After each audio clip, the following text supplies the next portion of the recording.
안녕하세요. 바른투자 커뮤니티 주식부자 양승소 멘토를 맡고 있는 이빨톡톡입니다. 2021년 3월 23일 화요일날 이제 제작을 한 영상이고요. KCT 330% 수익 인증해주신 회원분이 계셔서 자, 오늘은 버블을 챙겨가는 시스템을 구축하자 라는 부분들을 이제 코멘트를 드려볼까 합니다. 버블을 챙겨간다라는 건 무슨 말이에요? 버블이라는 건 뭐예요? 외국 포지션이라고 그랬죠. 그러니까 정상적이지 않은 거예요. 기업 가치보다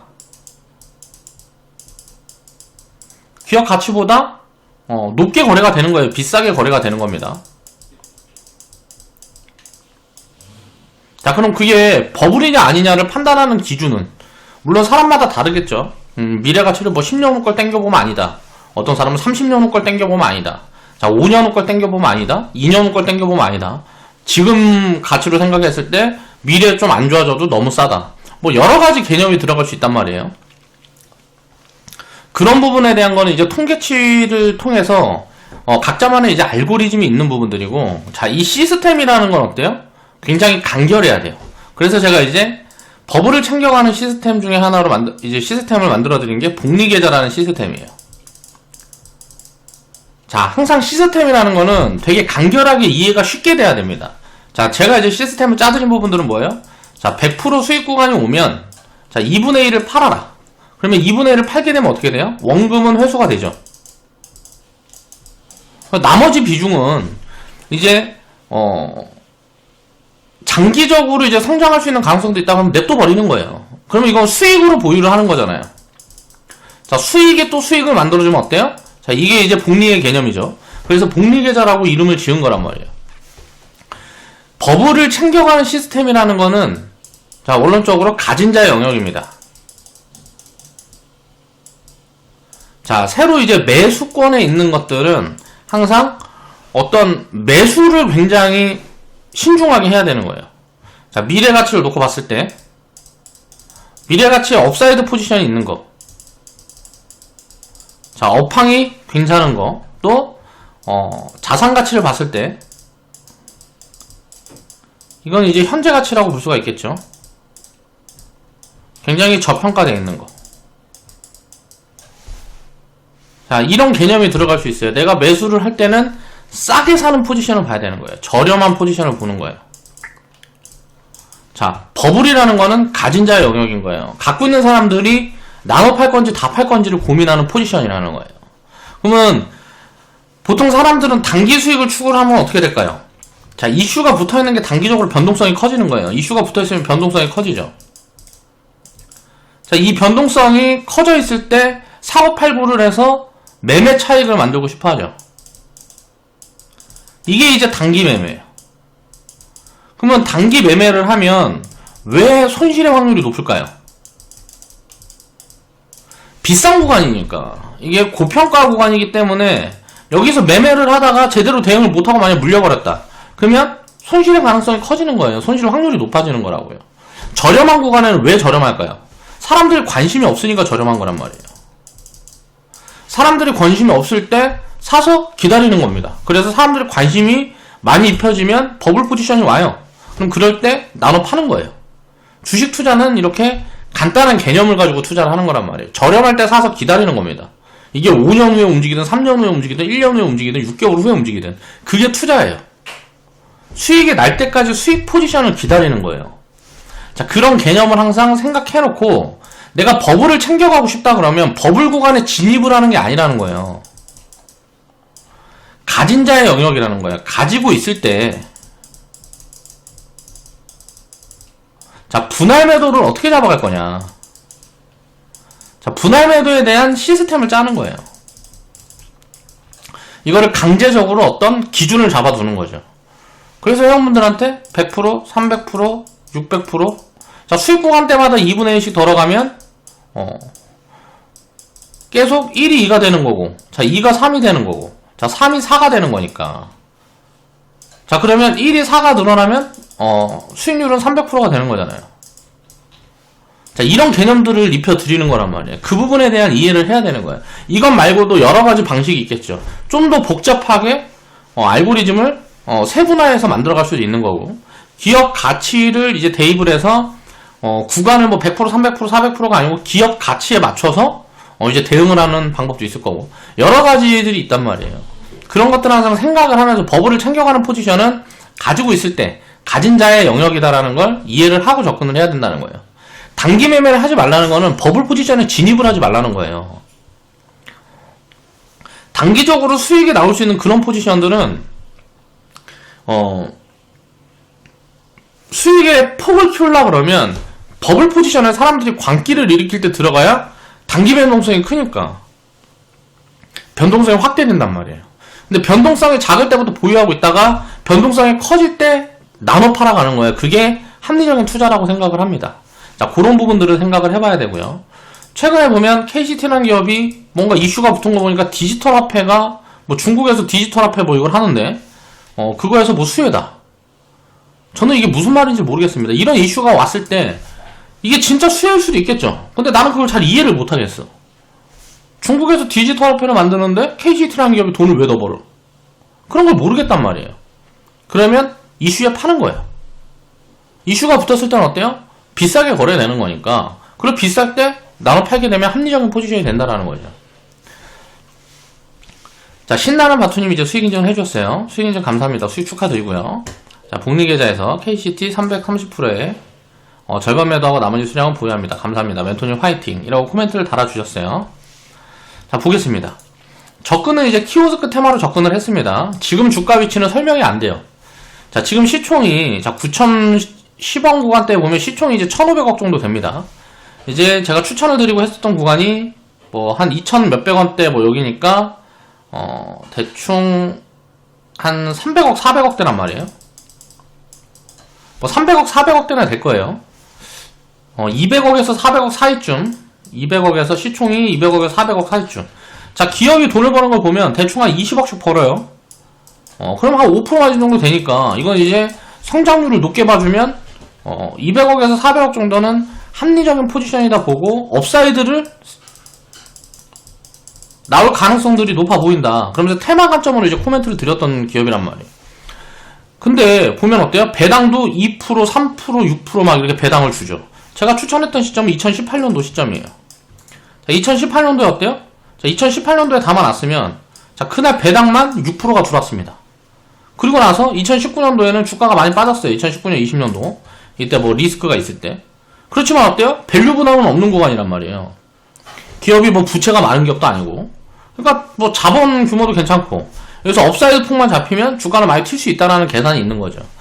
근데 키오스크가 보면 전국적으로 굉장히 많이 깔렸단 말이에요. 그럼 이익이 늘어나야 돼. 근데 이익이 늘어나질 않는 거예요. 2019년도, 20년도에 엄청 많이 깔렸는데 키오스크는 이익이 늘어나질 않는 거야. 그래서 제가 한 4,000원 구간대 여기 왔을 때 요 위에서 이제 수익 인증 해주신 회원분들 그 데이터를 가져오면서 이건 버블 같다. 자, 이익이 늘어나지도 않았는데 테마 붙어서 그냥 올라온 거다. 그러면 이건 버블이라는 거지. 이익이 만약에 4,000원 구간대쯤 됐을라 그러면은 시총이 한 600억 뭐 600억 플러스 마이너스 정도 되는 구간이었단 말이야. 6, 700억? 그럼 6, 700억이면 이 회사는 못해도 30억에서 60억은 벌어야 되는데 그런 이익이 찍히지가 않잖아요. 그러면 이게 앞으로 이렇게 찍힐 수 있을 만한 그런 것들을 봐야 되는데 이미 키오스크라든가 뭐 이런 쪽들은 굉장히 많이 찍혀 있는데 이런 것들이 이익으로 반영이 안 된단 말이죠. 그래서 수주 같은 걸 좀 뒤져보니까 모르겠는 거예요. 이것도 수주 같은 것도 모르겠는 거야. 그래서 이제 이때 버블이라고 얘기를 했던 거고요. 그럼 여기에서 여기까지는 버블이 확대됐다라고 볼 수가 있는 거죠. 지금 시가총액이 1,500억이면 간단합니다. 한 100억에서 150억은 벌어야 돼요. 근데 6억을 벌어요. 그리고 자본금이라든가 뭐 이런 걸 따져봐도 그러면 자산주냐? 그렇지도 않단 말이에요. 그러면 여기에서 여기까지는 이제 대충 한 4,000원부터 이 위에까지는 버블 포지션이라고 보는 게 합리적이라고 생각을 하는 거죠. 물론 나중에 내가 알지 못하는 어떤 걸로 인해서 이익 구조가 굉장히 커져서 갑자기 뭐 50억, 70억 이렇게 벌면서 업사이드가 나온다. 그러면 지금 주가 위치가 합리적인 포지션이 되는 거예요. 그런 것들은 근데 이제 숫자로 확인을 하면서 봐야죠. 아니면 이 업황에 대한 이제 미래에 보면 3년, 5년 후에는 이 기업이 이익을 되게 많이 낼 거야. 라는 어떤 합리적인 이유가 있어야 된단 말이에요. 근데 그런 거를 만약에 있다 그래도 나는 그거를 지금 찾지 못하니까 버블이라고 이야기를 하는 거예요. 그런 것들을 이해를 해야 되는 거예요. 합리적인 포지션들을 항상 찾아가면서 리스크가 작은 구간에 편입을 하는 거예요. 제가 이제 추천을 드리고 했던 시점이 2,500원 뭐 여기 플러스 마이너스 구간이란 말이에요. 요 구간에서는 리스크가 작은 구간이라고. 시총 대비해서 이익도 크게 안 나오는 것도 아니고, 자, 배당도 많이 하니까 주주 환원도 많이 하는 기업이란 말이에요. 굉장히 좋은 기업이죠. 이런 기업들은 예를 들어서 업사이드가 나오고 이익이 좀 좋아지고 하는 부분들을 보이면 주가는 크게 튈 수가 있으니까, 그럼 리레이팅 포지션을 보고 이제 테마 관점으로 접근을 한 포지션이었단 말이죠. 근데 이제 주가가 이렇게 튀었으면 지금 자리가 합리적인가? 예를 들어서 시가총액이 1,500억까지 튀었는데 기업이 이익을 200억을 냈어요. 예를 들어서. 그리고 여기서 플러스 알파 업사이드가 보여주면 어때요? 지금 자리는 버블 포지션이 아니죠. 주가가 이렇게 올라왔어도 사야죠. 왜? 아직도 업사이드가 20% 30% 남아있고 상승률이 20% 30% 남아있고 업사이드가 있으면 지금도 살 수 있는 포지션인 거죠. 근데 이익은 찍히지 않고 주가만 올라왔다. 자, 이런 걸 가지고 왜곡 포지션이라 그러는 거예요. 그런 것들을 이제 이해를 해나가야 됩니다. 투자자라면. 자, 중국이 디지털 위안화 거래를 한다는데 KCT가 무슨 수혜가 있는지를 모르겠어요.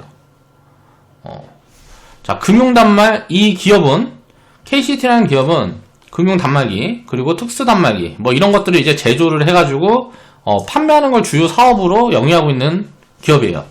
한국마사회, 국민체육진흥공단, 뭐 동행복권, 뭐 인천국제 뭐 공항공사의 요구를 만족시키는 특수 단말 시스템을 제공을 하고 있다.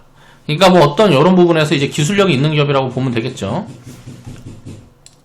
효율적인 출국 절차를 위해서 항공 뭐 탑승권하고 뭐 판독기, 뭐 출국 게이트 시스템, 뭐 이런 것들을 개발하고 있는 뭐 빅데이터에 관련된 기업이라고 볼 수가 있는 거예요. 솔루션 시스템 관련 기업이니까. 그러면 장기적인 이제 성장이라든가 이런 것들은 경쟁사가 많이 없다거나 이제 플랫폼이라든가 이런 것들은 확산의 가능성이 굉장히 높으니까 미래 가치는 좋을 수도 있는데 지금 이제 이런 테마에 엮여서 주가만 움직였단 말이에요. 어떤 실적 퍼포먼스라든가 뭔가 그런 게 보여지지 않고 주가만 움직이는 거는 합리적인 포지션이 아니라는 거죠. 이런 걸 이해하고 봐야 되는 거예요. 그러면 자, 요 밑에 있을 때 2014년부터 뭐 2018년 19년도까지 요 밑에 있는 구간에는 이거는 합리적인 포지션이라는 말이에요. 비싸지가 않은 포지션이잖아요. 일단 물론 싸지도 않은 포지션이에요. 근데 이제 비싸지가 않은 포지션이란 말이에요. 싼 포지션은 뭐 이제 2020년도 코로나 있을 때 요때는 이제 뭐 1,000원 1,500원 구간때는 확실하게 저렴한 포지션이 이제 2018년도 10월부터 뭐 요럴 때는 확실하게 저렴한 포지션인데 그 이후는 이제 싸지는 않은 포지션이란 말이에요. 비싸지는 않게 사야 된다는 거죠. 진입 포지션은. 그리고 지금같이 이렇게 테마가 왔을 때 여기서 사서 여기서 팔고 뭐 여기서 사서 여기서 팔고 이런 거는 다 투기예요. 투기. 이런 매매는 비싸게 사서 더 비싸게 팔겠다? 이런 개념이 들어간 건 투기라는 거예요. 그래서 투기와 투자의 본질을 이해를 해야 되는 거예요. 투자는 자, 기업이 돈을 벌면 기업이 이익을 내면 이 이익에 대해서 내가 지분만큼 분배를 받겠다. 뭐 배당으로든 뭐로든 이제 이렇게 해서 기업의 성장과 내 자본 성장을 함께 가져가겠다라는 개념이 들어가 있어야 투자인 거예요. 기업에 내가 올라타서 그 기업의 주권, 그러니까 그 기업의 지배권을 내가 일부를 내가 돈을 주고 사서 그 기업이 성장하는 만큼 그 지분 가치에 대한 혜택을 누리겠다는 게 투자예요. 투기는 매매 수익을 보는 거예요. 매매 수익을 기대를 하는 겁니다. 사서 팔아서. 그래서 변동성에 배팅하는 걸 투기라고 말할 수 있단 말이에요. 자, 투자라는 거는 기업에 투자를 하는 거니까 기업이 이익을 내면 그 이익을 내가 돌려받을 수 있는 게 투자의 개념이라고요. 근데 투기의 개념은 도박의 개념에 좀 더 가까운 거예요. 자, 변동성에 사고 팔고 한다. 자, 이 개념으로 생각을 하고 있는 사람들은 전부 다 투기꾼인 거예요. 제가 회원분들한테 투기 비중이라고 확실하게 언급을 드리고 추천을 하고 하는 기업들이 있단 말이에요. 바이오 기업들이라든가. 가치가 얼마인지를 모르겠는 거예요. 그리고 그 기업이 나중에 성장을 할지 망할지도 모르겠어요. 사실. 근데 그런 이슈라든가 이런 것들이 붙었을 때, 뭐 시세 차익을 내기 위한, 뭐 이런 투기적인 비중을 설정을 해서 운영하는 포지션도, 리딩을 한단 말이에요. 왜 그럴까요? 그런 부분에 대해서 이해를 돕기 위해서 그래요. 바이오 기업들 이런 거 투자 안 해도 됩니다. 그러니까 바이오 기업들이나 이런 기업들 매매를 안 해도 돼요. 투자를 할 때는. 다만 그런 리스크를 인정을 하고 내가 투기 비중이라고 생각을 하고 운영을 할 거면 이 변동성에 배팅을 하는 거잖아요. 이 변동성이 만들어지는 이슈가 붙기 전에 접근을 해서 이슈가 붙었을 때 차익을 챙기고 나오는 개념으로 들어가야 된다고. 투기 비중도 그렇게 설정을 해야 된다는 거죠. 대기 이슈가 잡혀있는 부분들, 그런 것들을 생각을 하면서 나중에 이 이슈가 붙었을 때 사람들이 관심을 가져줄 거야. 그 관심을 가졌을 때 그 사람들한테 비싸게 분양을 할 거야 라는 개념인데, 투기 비중은 그래서 합리적인 포지션이 아니에요. 이건 사기꾼의 포지션이에요. 내가 기다리다 남들이 비싸게 사줄 때 그 사람들한테 떠넘기고 나오겠다는 개념이잖아요. 투자라는 거는 매매를 하면 안 돼요. 사실 보유의 개념이에요. 보유의 개념. 기업을 계속 돈을 잘 벌어주고 계속 성장을 해주면 계속 보유를 해야 되는 거예요. 10년이고 20년이고 평생. 근데 처음부터 투자의 개념을 잡으려고 그러면 되지가 않죠. 인간이기 때문에 이게 불가능하단 말이에요. 욕심이 자꾸 끼고 이기심이 끼고, 그리고 이런저런 경험도 없고 이해도 되지 않고, 그리고 훈련이 되어 있지 않다 보니까 투자자의 길로 들어설 수가 없어요. 제가 지금 리딩을 하면서 핵심 가치라고 생각을 하는 부분들이 그거예요. 회원분들이 투기꾼이 아니고 전부 다 투자자가 됐으면 좋겠어요. 그래서 10년, 20년, 30년 보유를 해서 나중에는 그만큼 그릇이 성장을 해가지고 30년 보유해서 수만 프로 수익을 만들어주는 기업을 가지고 있었으면 좋겠어요. 그렇게 가기까지의 훈련을 시켜드리는 과정이 제가 이제 멘토링을 할 수 있는 과정이라고 생각을 합니다. 자, 그런 부분에 대해서 이해를 해야 되는 거예요. 내가 확실하게 지금 포지션을 설정을 할 때 이게 투기적인 포지션인가 투자의 포지션인가를 생각을 해야 되는 거예요. 항상 그 개념을 가지고 접근을 해야 주식 투자로는 장기적으로 성공을 해나갈 수 있고, 사실 버블이 있다 그래도 기업이 이 버블을 이겨내고 나중에 그 이상의 성장을 해나갈 수 있다 그러면 버블 포지션에도 팔 이유는 없어요. 변동성이 버블 포지션이 나온 다음에 마이너스 70%가 빠지든 마이너스 90%가 빠지든 나중에 이 이상의 성장을 해나갈 건데 뭐 하려고 매도를 합니까? 예를 들어서 아마존이라는 기업이 자, 100불에서 닷컴 버블 때 100불까지 올라갔습니다. 얼마부터 올라갔는지 모르겠고 뭐 몇 센트부터 올라갔겠죠. 그리고 나서 뭐 1불까지 빠졌어요. 근데 이제 아마존이라는 기업을 내가 장기적으로 투자를 할 거면 이런 변동성에 대응할 필요가 없는 거예요. 결국은 지금은 3,000불에 와 있잖아요. 자, 지금도 마찬가지죠. 자, 이거를 100불에 잘 팔아서 1불까지 빠질 때 아이고 다행이다 아마존 망했다라고 생각한 사람은 어때요? 굉장히 근시안적인 사고를 갖고 있는 사람이죠. 지금 지나고 보니까 3,000불인데 100불에 팔아먹은 사람이 나중에 200불, 300불, 400불에 살 수 있는 거는 이런 투자의 개념이 입혀있지 않으면 살 수가 없단 말이에요. 기업의 가치를 보고 있지 않으니까. 그러면 아마존을 처음부터 투자를 해가지고 100불까지 갔다 1불까지 가는 걸 경험했어도 그냥 묻어둘 수 있었던 사람은 어때요? 일부 비중을 할당을 해서 투자로 묻어둘 수 있었던 사람은 지금 3,000불까지 다 취하고 있는 거잖아요.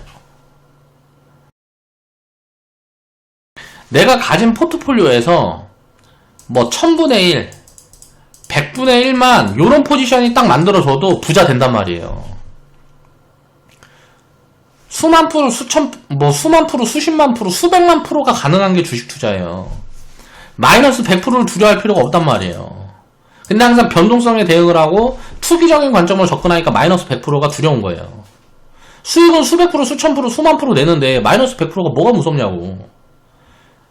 저는 이제 리딩 할 때도 그런 말을 이제 자신있게 해요. 처음에는 못했어요. 이런 말 하면 사람들이 겁먹을까봐. 리딩 처음 하고 할 때는 수익에 대한 경험이 쌓여있지는 않으니까. 근데 지금은 회원분들이 수백 프로의 수익들을 자꾸 반복적으로 쌓아나가는 걸 경험을 해나가니까 상패 같은 거 두려워하지 말라고 계속 얘기를 한다고요. 상장폐지 대봐야 마이너스 100%예요. 분산해갖고 투자를 하는데 먹을 때 300% 먹고 손실날 때 100% 먹으면 70% 실패해도 이긴다고. 근데 어때요? 70%는커녕 5%도 실패가 안 나오잖아요. 1%도 실패가 안 나온다고. 실패 비율이 1%, 5%도 안 나온다고요. 장기적으로 90% 이상, 100% 이상의 수익이 계속 쌓여간다고. 근데 마이너스 100%가 뭐가 무섭냐고요. 이 하락이라는 노이즈라는 거를 내가 받아들일 수가 없으면 투자는 불가능합니다. 그러니까 하락이라는 걸 받아들일 수 있는 마음 자세가 미리 돼 있어야 돼요. 마이너스 100%가 안 무서운데 상장 폐지가 뭐가 무서워요. 기업이 망할 거래. 망하지만 않으면 엄청 싼 자리잖아요. 자, 예를 들어서 어떤 기업이, A라는 기업이, 자, 찌라시가 돕니다. 노이즈가 입혀져요. 망할 거래요. 파산할 거래. 야, 그러면 파산할 거라고 이제 이슈가 많이 붙어 있으면 어떻게 될까, 사람들이. 다 이렇게 돼 있을 거야. 이렇게 생각을 딱 하고 있을 거 아니에요. 야, 이 기업 파산한대. 그럼 어떻게 될까요?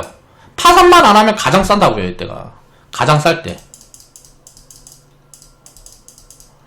전제가 있죠, 어떨 때? 파산은 안 한다는 전제.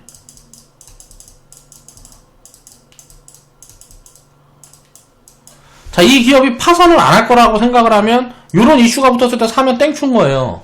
소프트뱅크. 위워크 투자 실패하고 했을 때, 다 망한대요. 이때 제가 코멘트를 드렸습니다. 다 망한데, 위워크 때에서 사기당하고, 쿠팡 때문에도 망하게 생겼고, 여기에서 다 망하게 생겼대. 자, 리스크를 감안하고 이제 담아볼 자는 것 같다. 사람들의 인식이 어때요? 사람들의 스탠스가 굉장히 부정적이죠. 이럴 때 사면 쌀 때 사는 거예요. 지금 100% 넘어갔다고. 이 자리에 편입을 했으면. 그러면 망했어야 마이너스 100% 손실인데, 자, 소프트뱅크 같은 기업이 망할 확률이 몇 프로나 될 것 같아요? 이런 노이즈들이 입혀졌을 때 망할 확률이 몇 프로나 될까요? 현대차, 기아차 막 2017년, 18년도에 망할 거래. 다 전기차 하고 있는데 현대차, 기아차는 전기차 안 하고 있어서 망할 거래. 그때 제가 기아차 막 추천 3만원 뭐 얼마 뭐 여기에서 막 추천하고 했다가 3만 몇천원? 뭐 3만원, 4만원 사이 구간 된 걸로 기억하는데 이때 추천하고 했다가 거의 바닥 금방 무릎에서 추천드린 겁니다. 그 자리가 17년 6월달에 추천드린 욕 뒤지게 먹었어요. 지나고 보니까 어때요? 기아차가 안 망했네 아직도. 갑자기 오늘부터는, 지금부터는 딱 좋은 얘기만 나와요. 돈 잘 번데 10만원까지 갑니다. 자, 3, 4만원, 10만원까지 갔으면 150% 이상 수익이 생겼죠. 자, 생각을 해보세요. 자, 기아차가 망해봐야 마이너스 100% 손실이라고. 근데 이게 뭐가 무섭냐고, 마이너스 100%가. 수익에 나면 그 훨씬 이상의 수익을 갖다 주는데. 확률적으로 질 수가 없는 포지션이에요. 기업이 망하는 게 그렇게 쉽지가 않아요. 그리고 망한다 그래도 별 상관이 없다고요. 이런 개념으로 하락을 받아들일 수 있는 마음이 돼 있어야 고수익이 가능한 거예요. 리스크를 인정하고 노이즈를 인정할 줄 알아야 된다는 거죠. 자, 버블 같은 경우는 이 반대의 개념이에요. 제가 얘기하는 것과 반대의 개념이에요. 그쵸? 버블과 노이즈는 반대의 개념이라고. 노이즈를 사랑해야 돼요. 노이즈를 사랑해야 된다고. 그리고 버블은 어때요? 버블은 뭐예요? 사람들이 흥분, 광기, 집착이 들어가 있어. 자, 이럴 때 어때요? 경계를 해야 되는 거예요. 사람들의 흥분과 광기를 미워해야 된다고. 뭔 말이에요? 대중과 반대로 가야 된다는 소리예요. 대중의 스탠스와 반대로 가야 장기 수익률들을 확장을 시킬 수가 있는 거예요. 이런 부분들을 이해를 하고 투자를 해야 된다. 근데 이걸 이해하기 위해서는 경험이 많이 쌓여 있어야 돼요. 수익에 대한 경험을 많이 내봐야 300%도 내보고 500%도 내보고 1000%도 내보고, 자, 100% 수익도 수십, 수백, 수천 번 내보고. 자, 100% 수익을 수천 번 내보면 상장 폐지 100%가 무서울 리가 있냐고요. 이게 무섭지가 않지. 비중을 관리를 해가지고 운영을 하면 절대 두렵지가 않다고요. 노이즈는 몰빵하니까 무서운 거예요. 노이즈가. 그래서 수익을 크게도 못 내요. 몰빵하면 노이즈가 얼마나 무서워. 회사가 망할 수도 있대요. 그러면 내 전부가 사라지는 거잖아. 분산 투자하면 내가 일부 비중만 문제가 생기는 거잖아요. 그러니까 무섭지가 않아. 근데 몰빵을 하면 어떻게 돼요? 노이즈가 나오면 내 전 재산이 사라져버리잖아. 이거 몰빵 해버렸으니까. 그러니까 어때요? 무서워서 가장 싸게 판다고. 소프트뱅크 위워크 때문에 박살났다고 해서 판다고. 내가 소프트뱅크 주주여도. 왜? 무서우니까. 쿠팡은 막 2조 3조 적자 내고 있는데 거기다가 막 5조씩 투자하고 한대. 아무리 봐도 내가 봤을 때 미친 것 같거든. 근데 지나고 보니까 결과가 어때요? 쿠팡은 100조에 상장했어. 세상은 내 생각대로 움직이지 않아요. 근데 그런 것들이 다 이유가 있는데 왜 그렇게 진행이 되는지도 이해하고 하려면 경험이 쌓여야 돼요. 그 경험이 쌓이고 훈련이 돼 있어야지 요런 부분들을 이해를 할 수가 있다라는 거예요. 이런 것들을 꼭 생각을 하면서 자꾸 반복적으로 경험을 쌓아가고 수익에 대한 경험을 쌓아가고 고수익에 대한 경험을 쌓아가야 되는 거예요. 뭐 10%, 뭐 5%, 3%, 20%, 50% 이런 건 수익도 아니란 말이에요. 그런 수익 내자고 주식 투자하는 게 아니에요. 수백 프로, 수천 프로, 수만 프로, 수십만 프로, 수백만 프로 수익을 내자고 주식 투자를 하는 거란 말이에요. 그런 개념을 이해를 하고 그게 허황되지 않다라는 걸 이해를 해야 돼요. 그게 이해가 되려면 경험이 무조건 쌓여야 된다는 거죠. 그래서 광기하고 흥분을 다스리고 자 노이즈를 사랑해야 됩니다. 문제가 와서 문제가 생겨서 내가 가진 기업 중에 내가 보유하고 있는 주식 어떤 기업이 망했어. 그래도 그동안 수고했다 라고 말해줄 수 있는 투자자가 돼야 돼요. 바이오 기업들이 자 성공률이 9%밖에 안 됩니다. 어떤 신약을 만들 때 이 성공률이 9%밖에 안 돼요. 이게 15년 평균이에요. 15년 동안 보통 이제 삼상 들어가고 뭐 할 때까지 보면 대충 평균적으로 한 2조 정도의 자금이 들어가요. 2조가 들어가서 9%가 실패를 하는 거예요. 9%의 성공을 하는 거예요. 그러면 이걸 곱하기 10 하면 20조가 들어가는 거잖아요. 자, 이 9% 성공한 회사가 얼마를 벌까요? 수백조를 번다고요. 바이오 기업들이 신약을 만들어서 이 신약이 보급이 돼서 인류에 도움이 되잖아요. 그럼 이 신약을 만들기 위해서 노력을 했어. 노력을 하다 결과가 안 좋았어요. 그래서 잘못돼서 신라젠처럼 망했어. 물론 이제 CEO라든가 뭐 인간 리스크도 있죠.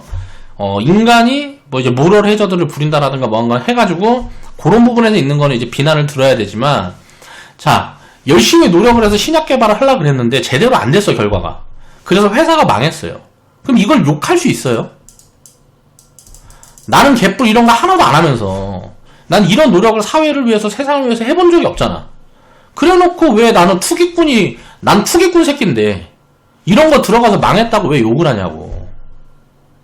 그런 사람들은 인간 새끼가 아닌 거예요. 내가 이 기업이 잘 되든 말든 나는 이 신약을 성공하든지 말든지 관심이 없어. 내 돈에만 관심이 있는 거야. 그런 사람들이 비난을 들어야 되는 거 아니냐고. 투기꾼 새끼들이 비난을 들어야 되는데 왜 바이오 기업을 욕을 하냐고. 이런 옳은 방향에 바람직한 일을 하려고 노력하는 사람들은 왜 욕을 하냐고요. 자꾸 북돋아주고 망해도 돼. 열심히 해. 열심히 해. 하다 보면 결과가 나올 수 있어. 야, 확률이 9%나 된다며. 그러면 20번 해보면 되잖아. 20번 해봐서 한 번, 두 번 성공하면 돼. 너 할 수 있어. 이렇게 해줘야 되는 게 투자자의 마음이라는 거예요. 그런 마음을 전부 가질 수 있는 투자자가 됐으면 좋겠습니다. 비중을 분산하고 쪼개가지고 자 20조의 손실을 보고 수백조의 수익을 낼 수 있는 투자자가 돼야 돼요. 20조의 손실을 보고 수백조의 수익을 낼 수 있는 투자자가 돼야 된다고. 수익만 낸다라는 건 불가능한 거예요. 손실이라는 걸 받아들일 수 있는 투자자가 돼야 됩니다. 자, 이런 부분들을 생각을 한 번씩 해보면서 스스로를 오늘 좀 돌아봤으면 좋겠다 하는 마음에 이런 영상을 준비를 해봤어요. 자, 오늘 방송 마무리하겠습니다.